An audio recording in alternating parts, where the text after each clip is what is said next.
मैं हूं नेचुरोपैथी एवं आयुर्वेदिक थेरेपिस्ट समीर आलम। इस वीडियो में हम आपको ओवरवेट, ओबेसिटी या वजन का बढ़ना एवं मोटापे का देसी नेचुरोपैथी एवं आयुर्वेदिक द्वारा इलाज बताएंगे और बात करेंगे इस प्रॉब्लम के कारण या वजहों के बारे में, इस प्रॉब्लम के लक्षण या पहचान के बारे में। तो लास्ट तक ये वीडियो देखते रहिए। गाजी नेचुरोपैथी एवं आयुर्वेदिक हेल्थ केयर सेंटर में आपका स्वागत है। हमारे यहाँ सभी तरह की सेक्सुअल प्रॉब्लम्स और अन्य प्रॉब्लम्स का देसी नेचुरोपैथी एवं आयुर्वेदिक द्वारा इलाज किया जाता है। सिर्फ 10 से 15 दिनों में ही 30 से 50% आराम होने लग जाता है। अगर आप चाहें तो पहले 10 से 15 दिन का ट्रीटमेंट लेकर फ़र्क देखें।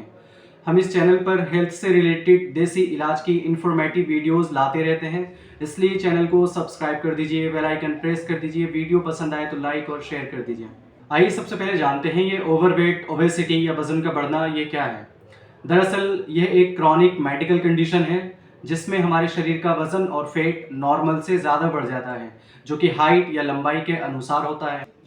बात करें इस प्रॉब्लम के कारण या वजहों के बारे में, तो number 1, slow metabolism. Slow metabolism इस प्रॉब्लम का सबसे अहम और ख़ास कारण होता है। इस मेटाबॉलिज्म के बारे में मैं आपको थोड़ा सा बता देता हूँ ताकि आपको समझने में आसानी हो सके। मेटाबॉलिज्म हमारे शरीर में होने वाला एक तरह का सिस्टम है जिसको हिंदी में चयापचय भी कहा जाता है। देखिए, हम जो कुछ भी खाना खाते हैं उससे हमारे शरीर को एनर्जी मिलती है, लेकिन क्या आपने कभी सोचा है कि खाए गए खाने से एनर्जी कैसे बन जाती है? इसी मेटाबॉलिज्म के ज़रिए। लेकिन जब ये मेटाबॉलिज्म किसी वजह से गड़बड़ हो जाता है या स्लो हो जाता है, तब इसके काम करने की गति भी स्लो हो जाती है और फिर ये ज़्यादातर खाए गए खाने को एनर्जी में कन्वर्ट नहीं कर पाता, बल्कि फैट में कन्वर्ट करके शरीर में जगह जगह स्टोर करने लग जाता है और फिर हमारे शरीर में वज़न और फैट बढ़ जाने लगता है और एनर्जी या ताकत कम हो जाने लगती है। इसलिए आपने अक्सर देखा भी होगा कि ज़्यादातर मोटे या वज़नदार लोगों में एनर्जी, ताकत बहुत कम होती है और ऐसे लोग बहुत सुस्त दिखाई देते हैं, जबकि पतले या एवरेज लोगों में ताकत, एनर्जी भरपूर होती है। ये वो लोग होते हैं जिनका मेटाबॉलिज्म नॉर्मल या थोड़ा सा फास्ट होता है। Number 2, steroids. स्टेरॉइड्स हमारे शरीर में दो चीज़ें करते हैं। पहली, ये हमारे शरीर में फ्लूइड रिटेन करते हैं। दूसरी, ये हमारे शरीर की एपेटाइट या भूख को बढ़ाते हैं। ये दोनों काम करके स्टेरॉइड्स हमारे शरीर में वज़न और फैट बढ़ाने का काम करते हैं। अगर कोई स्टेरॉइड्स ले रहे हो तो उसको डायरेक्टली बंद ना करें, बल्कि इसको छोड़ने के बारे में अपने डॉक्टर से सलाह लें। Number 3, hypothyroidism. ये हमारे शरीर में मौजूद एक तरह के ग्लैंड जिसको थायराइड ग्लैंड कहा जाता है, उससे जुड़ी समस्या होती है। इसमें भी हमारे शरीर का मेटाबॉलिज्म बहुत ज़्यादा स्लो हो जाता है, जिसकी वजह से फैट और वज़न बढ़ जाने लगता है। नंबर 4, पीसीओडी यानी पॉलीसिस्टिक ओवेरियन डिसीज़। यह फीमेल्स यानी महिलाओं से जुड़ी एक समस्या होती है। इसमें फीमेल्स की दोनों साइड ओवरीज में छोटे छोटे फॉलिकल डेवलप हो जाते हैं, जिसकी वजह से फीमेल्स का वज़न और फैट बढ़ जाने लगता है। नंबर 5, इसमें 8 से 6 घंटे की प्रॉपर ठीक से नींद नहीं लेना है, जिसकी वजह से कोर्टिसोल नाम का हार्मोन बढ़ जाता है, जो कि एक वज़न बढ़ाने वाला हार्मोन होता है। नंबर 6, कैलोरीज नॉर्मल से ज़्यादा लेना। और नंबर 7, एक्सरसाइज या बॉडी एक्टिविटी नॉर्मल से कम करना। बात करें इस प्रॉब्लम के लक्षण या पहचान के बारे में, तो मेडिकल टर्म में हम एक आदमी को मोटा या ओवरवेट कब बोलते हैं? जब उसका जो आइडियल बॉडी वेट है या जो नॉर्मल हेल्थी बॉडी वेट है उससे अगर 20% ज़्यादा है, तब हम उसको मोटा या ओवरवेट बोलते हैं, जो कि एक कैलकुलेशन है, बीएमआई कैलकुलेशन। इसके द्वारा इसका पता लगाया जाता है। अभी ये बीएमआई कैलकुलेशन क्या है, इसके बारे में भी मैं आपको थोड़ा बता देता हूँ। बीएमआई कैलकुलेशन मतलब बॉडी मास इंडेक्स कैलकुलेशन। देखिए, जिस तरह एक दूरी को या डिस्टेंस को किलोमीटर में नापा जाता है और तरल पदार्थ या लिक्विड को लीटर में नापा जाता है, इसी तरह हमारा शरीर वज़न और फैट के अनुसार कितना फिट है, ये हम बीएमआई कैलकुलेशन के ज़रिए पता लगाते हैं। किस तरह नापते हैं ये भी मैं आपको बता देता हूँ। बीएमआई कैलकुलेशन यानी बॉडी मास इंडेक्स कैलकुलेशन में आपके वेट को केजी में और हाइट को मीटर स्क्वायर में डिवाइडेड करके जो डिजिट आएगा वो आपका बीएमआई होगा। मान लीजिए किसी का वेट है 60 केजी और हाइट है 1.7 मीटर, तो जो उसका बीएमआई आएगा वो होगा 20.76। ये जो फाइनल डिजिट मिला है ये 18.5 से लेकर के 24.9 के बीच में रहना चाहिए, जो कि एक नॉर्मल होता है।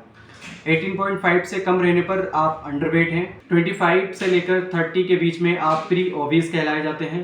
30 से निकल जाने पर फिर ग्रेड 1, ग्रेड 2 और फिर 40 से निकल जाने पर आपको ग्रेड 3 की ओबेसिटी मानी जाती है। अब बात करते हैं ओवरवेट, ओबेसिटी या वज़न का बढ़ना एवं मोटापे के देसी नेचुरोपैथी एवं आयुर्वेदिक इलाज के बारे में। तो सबसे पहले घरेलू नुस्खे में आपको काला जीरी, ये जिसको कड़वा जीरा भी कहा जाता है, ये लेना है 30 ग्राम। काला जीरी हमारे शरीर में मेटाबॉलिज्म को फास्ट करके फैट बर्निंग का काम करती है। दूसरी चीज़, आपको अलसी के बीज 30 ग्राम लेना है।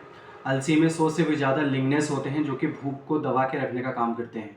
तीसरी चीज़ अजवाइन, ये भी 30 ग्राम लेना है। अजवाइन हमारे शरीर में गर्मी पैदा करके फैट बर्निंग के प्रोसेस को तेज करती है।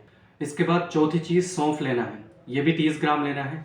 सौंफ बॉडी में ब्लड फ्लो को तेज करती है, गैस्ट्रोइंटेस्टाइनल प्रॉब्लम को रिड्यूस करती है और शरीर को डिटॉक्सिफाई करने में हेल्प करती है। शरीर से विषैले पदार्थ निकालने में मदद करती है। ये चारों चीज़ें 30-30 ग्राम लेने के बाद इसमें से सौंफ के अलावा बाकी तीनों चीज़ों को ड्राई रोस्ट करना है, यानी कि तवे पे हल्का हल्का भूनना है और फिर इन सबको एक साथ पीस कर रख लेना है। और फिर रोज़ सुबह को खाली पेट 1 चम्मच 1 गिलास गर्म पानी में मिक्स करके सिप सिप करके पीना है। याद रखिएगा, पीने का तरीका यही होना चाहिए, सिप सिप कर सुकून से इत्मीनान से बैठ करके पीना है। आयुर्वेदिक औषधियों में आपको कासनी, मकोए, अरंडी, पीपली और बड़ी इलायची, ये पांचों औषधियाँ किसी देसी जड़ी बूटी की दुकान से आपको 100-100 ग्राम की मात्रा में ले लेना है और इन सबको अलग अलग पीस करके एक डब्बे में मिक्स करके रख लेना है। और फिर रोज़ रात को सोने से थोड़ी देर पहले 1 चम्मच 1 गिलास गुनगुने पानी के साथ लेना है। अब जिन लोगों को समय की प्रॉब्लम रहती है उनके लिए रेडीमेड देसी दवाएं बता देता हूँ। सफ़ूफ मुहज़्ज़िल और अर्क जीरा, ये आप किसी भी रजिस्टर्ड कंपनी का ले सकते हैं। सफ़ूफ मुहज़्ज़िल ये आपको 5 से 7 ग्राम रोज़ सुबह शाम आधे कप गुनगुने पानी में मिला करके लेना है। इसके बाद इसके ऊपर से ही साथ में अर्क मकोए, ये आपको 40-40 ml सुबह शाम लेना है। याद रहे, ये डोजेस 15 साल से ऊपर तक के लोगों के लिए हैं। अब कुछ ज़रूरी बातें याद रखें, जैसे कि आप कभी भी पेट भर के या मन भर के खाना नहीं खाएं और ज़्यादातर खाना आप सुबह या दोपहर में लें। रात वाला खाना कोशिश करें नहीं खाएं। इसके साथ ही सुबह में 1 से 1.5 घंटा एक्सरसाइज ज़रूर करें। परहेज़ में याद रखें कि कोई भी मैदे का बना हुआ फूड बिल्कुल नहीं लें। तेज़ मिर्च मसाले या ऑयली फूड, इनसे भी थोड़ा परहेज़ करें। अधिक जानकारी के लिए हमसे संपर्क करें। गाजी नेचुरोपैथी एवं आयुर्वेदिक हेल्थ केयर सेंटर।